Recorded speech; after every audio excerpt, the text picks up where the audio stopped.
Questions भी solve करेंगे। देखो तुम लोग कॉम्पिटिटिव एग्जाम की तैयारी कर रहे हो, आई नो, तो एक बार ये पूरी वीडियो देखना और लास्ट में जो क्वेश्चंस दिए गए हैं वो प्लीज करना।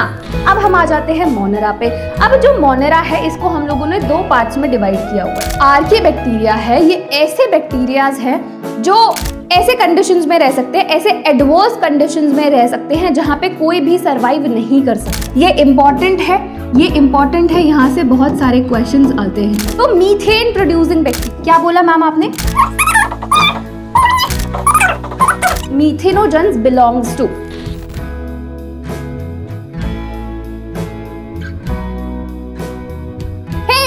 Diksha Singh, your biology educator, and I welcome everyone in this wonderful session जिसमें हम लोग डिस्कस करने वाले हैं किंगडम मोनेरा।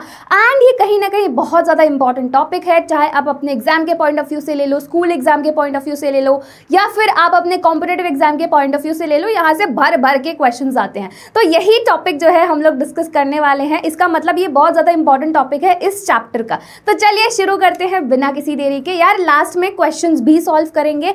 देखो तुम लोग कॉम्पिटिटिव एग्जाम की तैयारी कर रहे हो, आई नो, तो एक बार ये पूरी वीडियो देखना और लास्ट में जो क्वेश्चंस दिए गए हैं वो प्लीज करना, सॉल्व करना, ट्राई करना सॉल्व करने का, ठीक है। तो चलिए शुरू करते हैं यार बिना किसी देरी के। तो यार किंगडम मोनेरा की अगर मैं बात करूं, अकॉर्डिंग टू आर.एच. विटाकर, इन्होंने जितने भी ऑर्गेनिजम्स रखे किंगडम मोनेरा में वो कौन थे? सारे यूनिसेल्युलर एंड प्रोकैरियोटिक थे, है ना, सारे यूनिसेल्युलर एंड प्रोकैरियोट्स से। ये एनसीईआरटी की आपकी पहली लाइन में लिखा हुआ है। जो किंगडम मोनेरा है उसमें पहली लाइन यही लिखा हुआ है कि the bacterias are the sole members of this kingdom. Bacterias are the sole member of this kingdom. That means कि बैक्टीरिया, इस किंगडम में आपको सारे बैक्टीरियाज ही मिलेंगे। तो they are unicellular and prokaryotes, है ना। अब आ जाते हैं हम इनके थोड़े से फीचर्स के बारे में डिस्कशन करने वाले हैं, है ना, थोड़े जनरल फीचर्स के बारे में डिस्कशन करने वाले हैं मोनेरा के। तो सबसे पहला फीचर इज कि यूनिसेल्युलर है। क्या है ये? यूनिसेल्युलर का मतलब होता है कि इनके पास एक ही सेल है। They are made up of one cell, जो भी सारा काम है वो इसी सेल को करना है, तो यूनिसेल्युलर। दूसरा प्रोकैरियोट्स का मतलब होता है कि दे do not have well defined nucleus. इनके पास वेल डिफाइंड न्यूक्लियस नहीं है, साथ ही साथ मेम्ब्रेन बाउंड ऑर्गेनेल्स भी नहीं है। सो प्रोकैरियोट्स, है ना। अब ये क्या है? प्रोकैरियोट्स है, तो इनके पास कौन सा राइबोसोम होगा, कौन से टाइप का राइबोसोम होगा? 70S टाइप का राइबोसोम होगा मोनेरा के पास, है ना। क्या ये बात क्लियर हुई? ऑलराइट, चलिए अब हम आगे बढ़ते हैं। अब हम लोग जैसे कि प्रोकैरियोट है तो इसके पास मेम्ब्रेन बाउंड ऑर्गेनेल्स भी नहीं होगा। अब थोड़ा सा हम लोग आगे बढ़ते हैं। यहाँ पे एक और पॉइंट बोला गया है आपकी बुक में कि जो मोनेरा है they are very simple. Monera kingdom में जितने भी ऑर्गेनिजम्स हैं they are very simple, but जो इनका बिहेवियर है वो बहुत ज़्यादा कॉम्प्लेक्स है। तो यहाँ पे लिख लो सिंपल है ना, सिंपल है बट बिहेवियर जो है ये बहुत ज़्यादा कॉम्प्लेक्स है।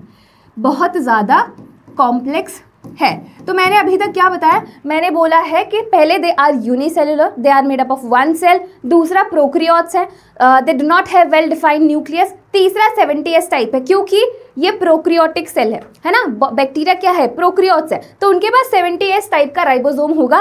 एंड अगर ये प्रोकैरियोट्स है तो दे do not have membrane bound organelles. इसको भी यहाँ पे मैं लिख देती हूँ, दे डू नॉट हैव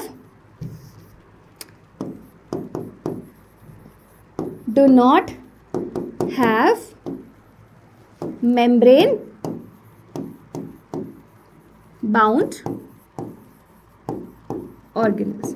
ठीक है मैम, यहाँ तक तो हमें समझ में आ गया है, यहाँ तक तो हमें सब कुछ समझ में आ गया है। चलिए अब हम आगे बढ़ते हैं। अब हम पढ़ने वाले हैं न्यूट्रिशनल डाइवर्सिटी के बारे में। तो अगर मैं बैक्टीरिया की बात करूं, बैक्टीरिया किसके अंदर है? मोनेरा किंगडम के अंदर है। तो यार अगर मैं बैक्टीरिया की बात करती हूं तो दे शो मैक्सिमम न्यूट्रिशनल डाइवर्सिटी। क्या शो करते हैं? दे show maximum nutritional diversity show करते हैं, है ना। कैसे करते हैं? चलिए देखते हैं। सबसे पहला they are autotrophic. And heterotrophic. अब ऑटोट्रॉफिक में भी ये दो तरीके से है, ऑटोट्रॉफिक हो गया, ऑटोट्रॉफिक एंड हेटेरोट्रॉफिक। अब ऑटोट्रॉफिक में भी ये दो तरीके से है, या तो ये फोटोसिंथेटिक हो सकते हैं, है ना, फोटोसिंथेटिक भी हो सकते हैं और कीमोसिंथेटिक भी हो सकते हैं। जो कीमोसिंथेटिक है वो सिर्फ आपको इसी किंगडम में देखने को मिलेगा, सिर्फ मोनेरा किंगडम में देखने को मिलेगा, बाकी के किसी भी किंगडम में देखने को नहीं मिलेगा। तो ऑटोट्रॉफिक है और हेटेरोट्रॉफिक है। ऑटोट्रॉफिक में दे कैन बी फोटोसिंथेटिक, है ना, फोटोसिंथेटिक भी हो सकते हैं, साथ ही साथ कीमोसिंथेटिक भी हो सकते हैं, कीमोसिंथेटिक भी हो सकते हैं। फोटोसिंथेटिक का क्या मतलब हुआ? फोटोसिंथेटिक का मतलब हुआ कि फोटोसिंथेसिस परफॉर्म कर सकते हैं, है ना, फोटोसिंथेसिस के हेल्प से खाना बना सकते हैं। कीमोसिंथेटिक का क्या मतलब होता है मैम? कीमोसिंथेटिक का मतलब होता है कि ये एक जो केमिकल्स हैं उनको डिफरेंट फॉर्म्स में चेंज कर सकते हैं, है ना, केमिकल्स को एक फॉर्म से दूसरे फॉर्म में चेंज कर सकते हैं और उसी एनर्जी का ये यूज कर लेते हैं, दैट इज कीमोसिंथेटिक। तो फोटोसिंथेटिक मतलब फोटोसिंथेसिस से अपना खाना बना रहे हैं, और कीमोसिंथेटिक मतलब एक फॉर्म से दूसरे फॉर्म में कन्वर्ट कर रहे हैं और उसी से इनका काम चल रहा है ना, इसी से उनका काम चल रहा है। अब दूसरे पे आ जाते हैं, दूसरा है हेटेरोट्रॉफिक। तो हेटेरोट्रॉफिक में भी ये दो तरीके से हो सकते हैं, पहला और दूसरा, ठीक है। तो पहला हो सकता है कि सेप्रोफिटिक। क्या हो सकते हैं? सेप्रोफिटिक। सेप्रोफिटिक का क्या मतलब होता है मैम? सेप्रोफिटिक का मतलब होता है कि डेड डिकेइंग मैटर पे बैठे हुए हैं और वहां से अपना न्यूट्रिशन ले रहे हैं, सड़ा गला खा रहे हैं, है ना, क्या कर रहे हैं? सड़ा गला खा रहे हैं। तो डेड डिकेइंग मैटर पे बैठे हैं, वहां से अपना न्यूट्रिशन ले रहे हैं, पहले उसका ब्रेक डाउन करेंगे, उसके बाद एब्जॉर्प्शन होगा, है ना, उसको न्यूट्रिशन को लेंगे, तो सेप्रोफिटिक। दूसरा हो सकता है पैरासिटिक। पैरासिटिक का क्या मतलब होता है मैम? पैरासिटिक का मतलब होता है कि किसी भी लिविंग ऑर्गेनिज्म पे बैठ गए हैं और वहां से न्यूट्रिशन ले रहे हैं। तो जो लिविंग ऑर्गेनिज्म है वो क्या कहलाएगा? होस्ट कहलाएगा, है ना, क्या कहलाएगा? होस्ट कहलाएगा। जैसे कि डॉग्स पे टिक हो जाता है ना, डॉग्स पे टिक हो जाता है, वहाँ वो क्या है? एक पैरासाइट है, वो क्या है? एक काइंड ऑफ पैरासाइट है, वहाँ से न्यूट्रिशन ले रहे हैं। या फिर जुए हो जाती है बालों में, तो it is also one example of parasitic, है ना, पैरासिटिक न्यूट्रिशन। तो यहाँ पे किसी लिविंग होस्ट पर बैठ के वहाँ से न्यूट्रिशन लेना इज पैरासिटिक। ठीक है, यहाँ तक तो हमें समझ में आ गया। मैंने बोला कि जो ये किंगडम है ये सबसे ज़्यादा मैक्सिमम न्यूट्रिशनल डाइवर्सिटी शो करता है, तो ये रहा पूरा मैक्सिमम इसका न्यूट्रिशनल डाइवर्सिटी। अब हम आ जाते हैं मोनेरा पे। अब जो मोनेरा है इसको हम लोगों ने दो पार्ट्स में डिवाइड किया हुआ है, दो पार्ट्स में डिवाइड किया हुआ है हमने मोनेरा किंगडम को। पहला हो जाएगा आर्की बैक्टीरिया एंड दूसरा हो जाएगा यू बैक्टीरिया। पहला क्या हो जाएगा? आर्की बैक्टीरिया एंड दूसरा हो जाएगा यू बैक्टीरिया, है ना। पहला हो जाएगा आर्की बैक्टीरिया एंड दूसरा हो जाएगा यू बैक्टीरिया। तो सबसे पहले हम लोग डिस्कस करने वाले हैं आर्की बैक्टीरिया के बारे में। जो आर्की बैक्टीरिया है ये ऐसे बैक्टीरियाज हैं जो ऐसे कंडीशंस में रह सकते हैं, ऐसे एडवर्स कंडीशंस में रह सकते हैं जहाँ पे कोई भी सर्वाइव नहीं कर सकता है, जहाँ पे कोई भी सर्वाइव नहीं कर सकता है। ये इम्पॉर्टेंट है, यहाँ से बहुत सारे क्वेश्चंस आते हैं, मैंने क्या बोला? आर्की बैक्टीरियाज ऐसे बैक्टीरियाज है जो ऐसे कंडीशंस में सर्वाइव कर सकते हैं, ऐसे एडवर्स और एक्सट्रीम कंडीशंस में सर्वाइव कर सकते हैं जहाँ पे कोई भी सर्वाइव नहीं कर सकता। Also they are the oldest living fossil, है ना, they are the oldest living fossil. तो पहले लिखो, they are the oldest living fossil. इनको हम लोग प्रिमिटिव बैक्टीरिया भी बोलते हैं,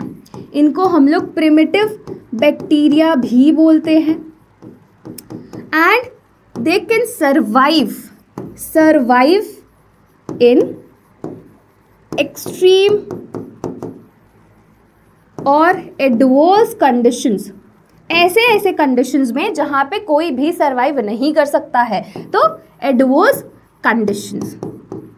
ठीक है। अब क्वेश्चन आता है कि मैम ऐसा क्या है इनमें कि ये ऐसे कंडीशंस में सरवाइव कर सकते हैं, मतलब इतने हार्श और इतने एक्सट्रीम कंडीशंस में कैसे सरवाइव कर सकते हैं।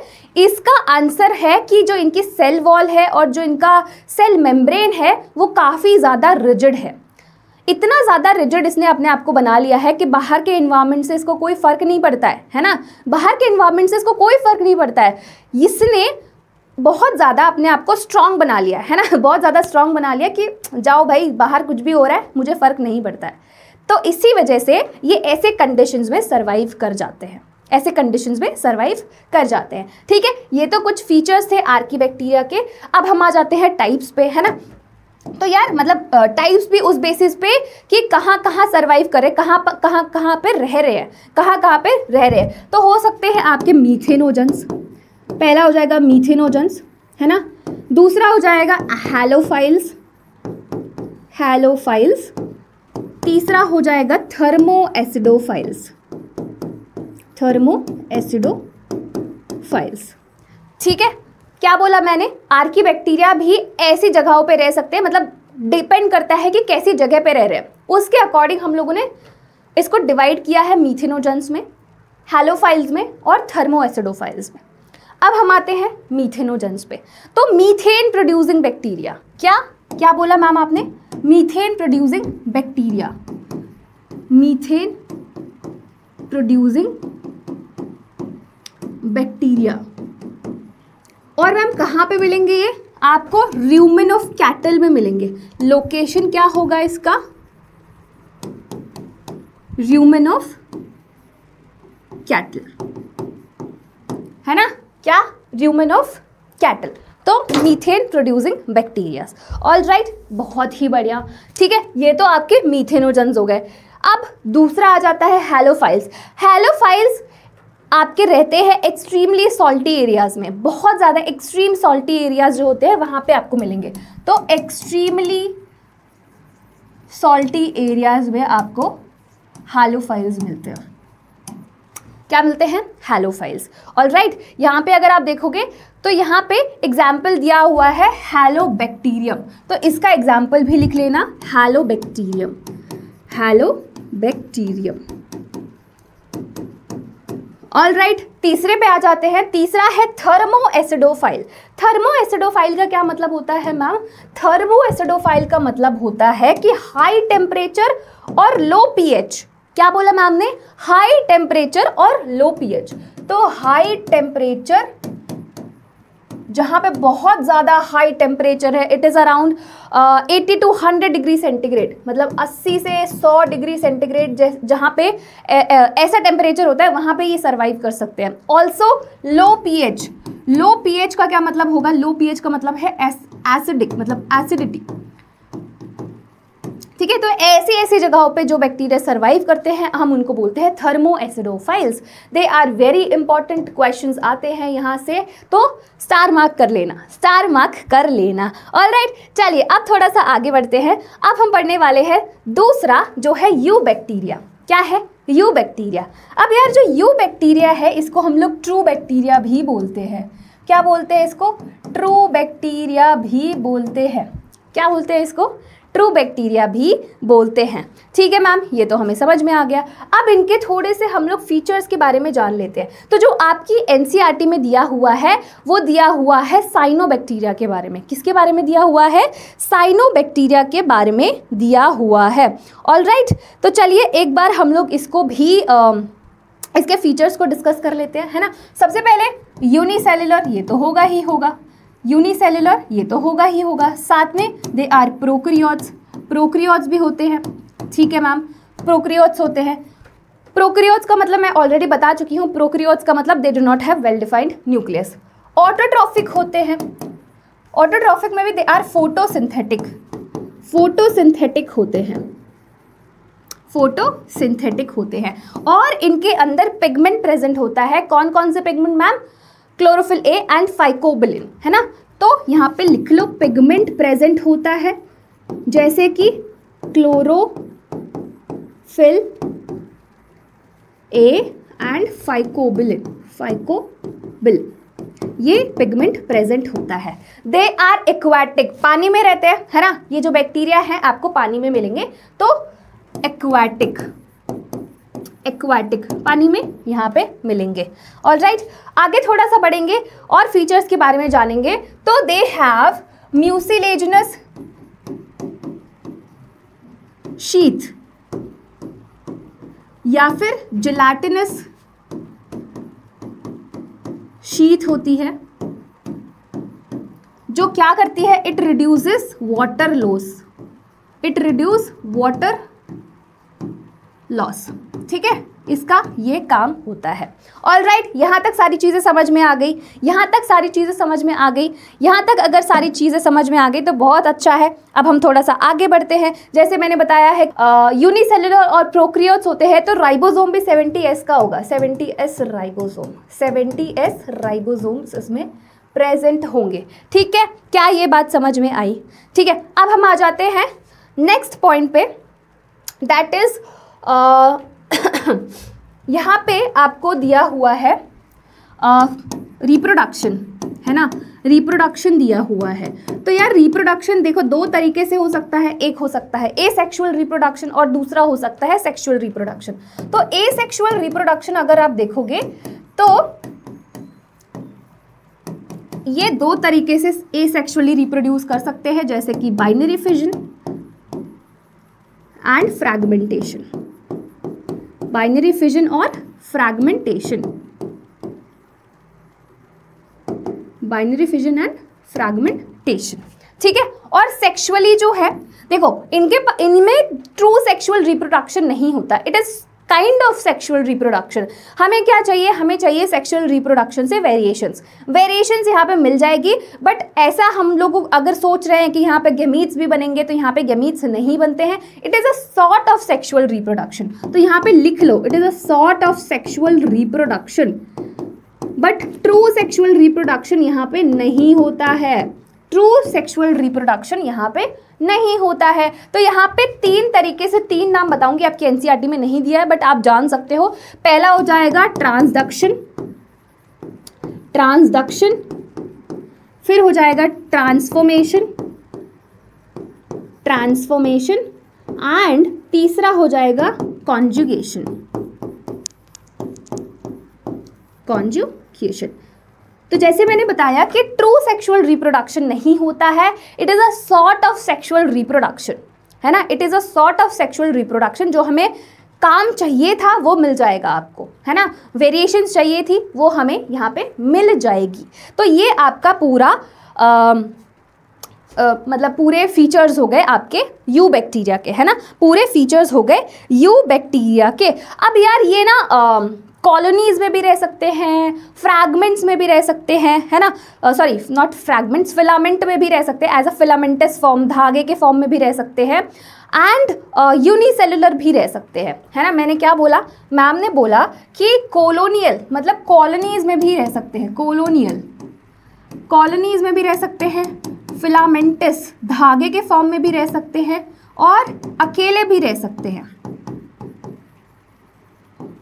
अकेले भी रह सकते हैं, अकेले भी रह सकते हैं। ऑलराइट, तो यार जो एग्जाम्पल दिया हुआ है कॉलोनियल में आपको मिलेगा एनाबीन, एनाबीना, जो कॉलोनीज में रहते हैं, जो किस में रहते हैं, कॉलोनीज में रहते हैं। फिर फिलामेंटस और यूनिसेलुलर, यूनिसेलुलर में आ जाएगा स्पाइरुलिना एग्जाम्पल, है ना। और अगर मैं फिलामेंटस की बात करूंगी तो आपकी बुक में दिया हुआ है नॉस्टॉक का एग्जाम्पल, है ना, धागे के फॉर्म में आपको ये मिलेंगे। नॉस्टॉक का एग्जाम्पल दिया हुआ है, किसका एग्जाम्पल दिया हुआ है, नॉस्टॉक का एग्जाम्पल दिया हुआ है। तो यहाँ पे अगर आप स्ट्रक्चर देखोगे नॉस्टॉक का, तो इस तरीके से आपको स्ट्रक्चर दिखता है। तो यहाँ पे मैं ड्रॉ करती हूँ, है ना, यहाँ पे मैं ड्रॉ करती हूँ, ऐसे ऐसे सारे सेल्स मिलके एक धागे जैसा स्ट्रक्चर बनाते हैं, फिलामेंटस स्ट्रक्चर।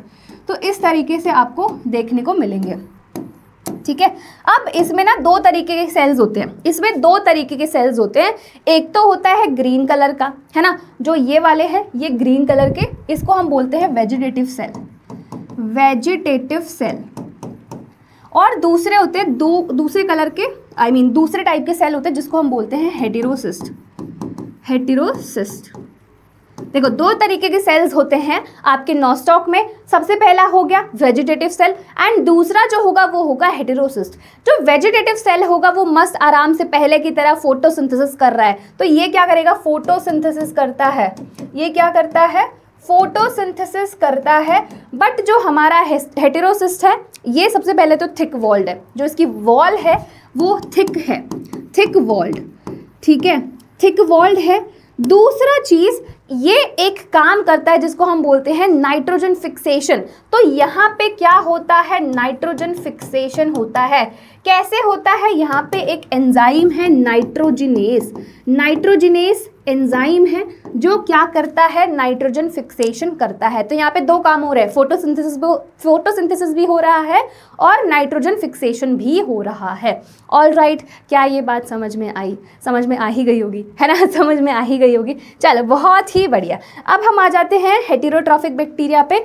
तो हेटेरोट्रॉफिक बैक्टीरिया में जैसे मैं ऑलरेडी बता चुकी हूँ, मोस्टली दे आर डीकम्पोजर्स होते हैं। They have a significant impact on human affairs, जैसे कि ये कॉड बनाने में हेल्प करते हैं, जैसे कि बैक्टीरिया लैक्टोबैसिलस हो गए, लैक्टोबैसिलस बैक्टीरिया, है ना, लैक्टोबैसिलस। फिर एंटीबायोटिक्स जैसे कि स्ट्रेप्टोमाइसिस, है ना, स्ट्रेप्टोमाइसिस, यहाँ पे स्ट्रेप्टोमाइसिस। फिर उसके बाद नाइट्रोजन फिक्सेशन में हेल्प करते हैं, जैसे कि राइजोबियम हो गया, राइजोबियम हो गया, ठीक है। उसके साथ ही साथ दे आर पैथोजेनिक, है ना, ये इन्फेक्शंस भी कॉज करते हैं, ये आपको बीमारियां भी, डिजीज भी कॉज करते हैं, जैसे कि टाइफाइड हो गया, कॉलेरा हो गया, टेटनस हो गया, सिट्रस कैंकर हो गया। These are the diseases that are caused by some bacterias, these are the diseases that are caused by some bacteria. जैसे कि कॉलेरा में कौन सा बैक्टीरिया होगा, विब्रियो कॉलेरी। फिर टाइफाइड में साल्मोनेला टाइफी। फिर आपका आ जाएगा टेटनस में क्लोस्ट्रीडियम टेटनाई, है ना। These are the bacteria that cause different diseases in humans, ठीक है। तो ये आपका पूरा हेटेरोट्रॉफिक बैक्टीरिया जो है वो कवर हो गया है। अब हम आते हैं रिप्रोडक्शन। तो रिप्रोडक्शन ऑलरेडी हम लोग डिस्कस कर चुके हैं। एसेक्सुअल रिप्रोडक्शन होता है और सेक्सुअल रिप्रोडक्शन होता है। एसेक्सुअल रिप्रोडक्शन में आपका बाइनरी फिजन आ जाता है और फ्रैगमेंटेशन आ जाता है, बाइनरी फिजन एंड फ्रैगमेंटेशन आ जाता है। और they reproduce by a sort of sexual reproduction, जहाँ पे मैंने ऑलरेडी 3 बता दिया है, ट्रांसफॉर्मेशन,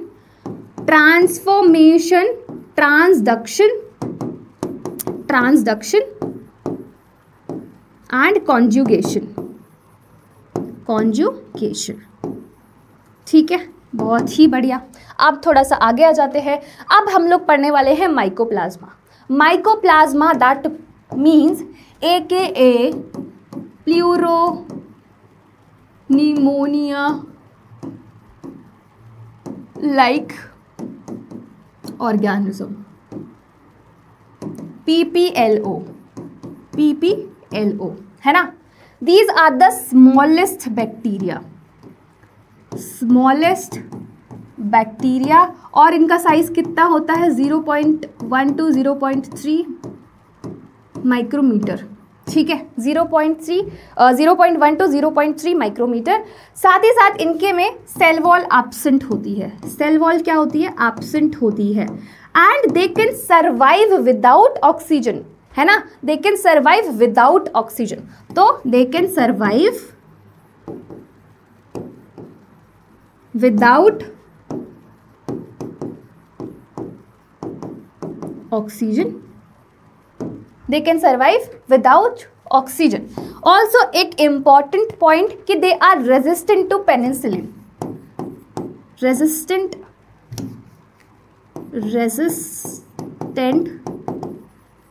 टू पेनिसिलिन। यार पेनिसिलिन क्या होता है, एक एंटीबायोटिक है ना, ये क्या है, एक एंटीबायोटिक है। अब ये क्यों रेजिस्टेंट होता है, क्योंकि इसके पास सेल वॉल नहीं है। जो आपका पेनिसिलिन है ना वो आपके सेल वॉल पे एक्ट करता है, किस पे एक्ट करता है, सेल वॉल पे। बट इसके पास तो सेल वॉल ही नहीं है, तो कुछ हो ही नहीं सकता इसका, है ना। So it is resistant to penicillin. Alright, ये आपका एंटीबायोटिक है, ये आपका एंटीबायोटिक है। ऑलराइट, अगर आप इसका जेनेटिक मटेरियल देखोगे तो इसका जो जेनेटिक मटेरियल है इट इज़ लीनियर। यहाँ पे डायग्राम दिया हुआ होगा, देखो इसका जो जेनेटिक मटेरियल है वो लीनियर होता है, ये ऐसे सीधा होता है, ऐसे एक पॉइंट और दूसरा पॉइंट जुड़ा नहीं है। So this genetic material is linear. तो यहाँ पे लिख लो कि जेनेटिक मटेरियल जो है लीनियर है, जेनेटिक मटेरियल इज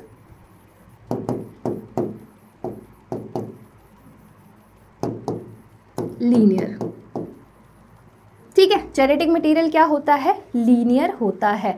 ऑलराइट, तो यही सब था माइकोप्लाज्मा के बारे में। They are also called the pleuropneumonia like organism, smallest bacteria and size ranges between 0.1 to 0.3 micrometer, and then cell wall is absent. They can survive without oxygen and they are resistant to penicillin, and genetic material is linear. तो ये आपका पूरा mycoplasma के बारे में था, है ना, पूरा माइकोप्लाज्मा के बारे में था। और इसी के साथ पूरा आपका जो किंगडम मोनेरा था वो ख़त्म हो चुका है। अब हम थोड़े से क्वेश्चंस को डिस्कस कर लेते हैं कि कैसे कैसे क्वेश्चंस आते हैं कॉम्पिटिटिव एग्जाम में या फिर आपके स्कूल एग्जाम में। तो सबसे पहले मैं एक एक क्वेश्चन कराऊंगी, है ना, एक क्वेश्चन मैं आपकी कॉम्पिटिटिव एग्जाम का करवाऊंगी और एक क्वेश्चन आपके स्कूल एग्जाम का करवाऊंगी।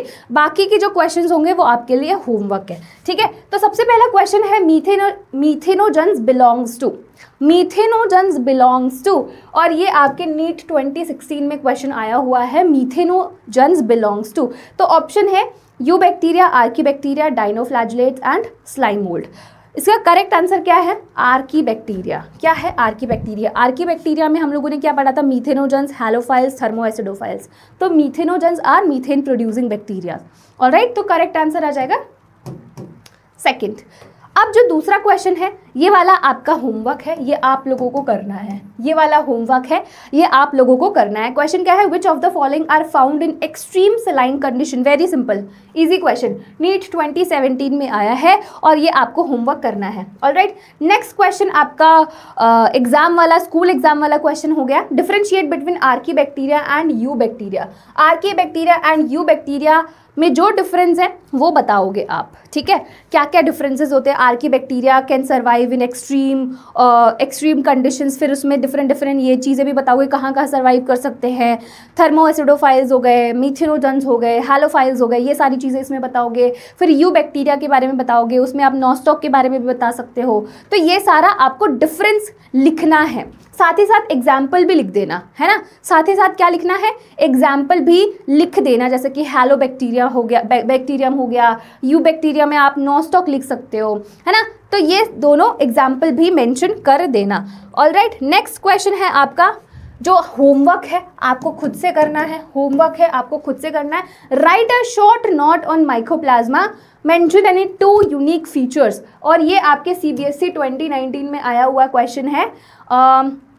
माइकोप्लाज्मा अभी मैंने बताया क्या होता है, उस पर थोड़ा सा, कितने मार्क्स का है, 2 मार्क्स का है, 2 पॉइंट्स लिखने हैं 2 पॉइंट्स लिखने हैं। तो जो यूनिक होगा ये सब मत लिख देना कि दिस एंड दैट, मतलब कॉमन जो मतलब कॉमन फीचर्स है वो मत लिखना, जो यूनिक फीचर्स है वही आपको इसमें मेंशन करना है, ठीक है। तो ये आपका होमवर्क है और आप करके लाओगे। सो यार इसी के साथ ये सेशन कंप्लीट होता है। हम लोगों ने पूरा किंगडम मोनेरा जो है कंप्लीट कर लिया है। जितने क्वेश्चंस आते हैं, जहाँ जहाँ से क्वेश्चंस आते हैं वो सब भी हम लोगों ने देख लिया है। बाकी जो क्वेश्चंस दिए हैं प्लीज़ जाके एक बार घर पे ज़रूर करना और आपको ये जो टॉपिक है ये पूरा अच्छे से क्लियर हो जाएगा। So yes, thank you so much everyone. मिलते हैं नेक्स्ट वीडियो में, तब तक के लिए bye, tata, take care and पढ़ाई करते रहो। साथ ही साथ अगर आपके भी कुछ रिकमेंडेशंस है कि मुझे इस टॉपिक पे वीडियो चाहिए तो आप अपने कमेंट सेक्शन में डाल सकते हो। ओके, चलो bye, tata, take care and पढ़ाई करते रहो।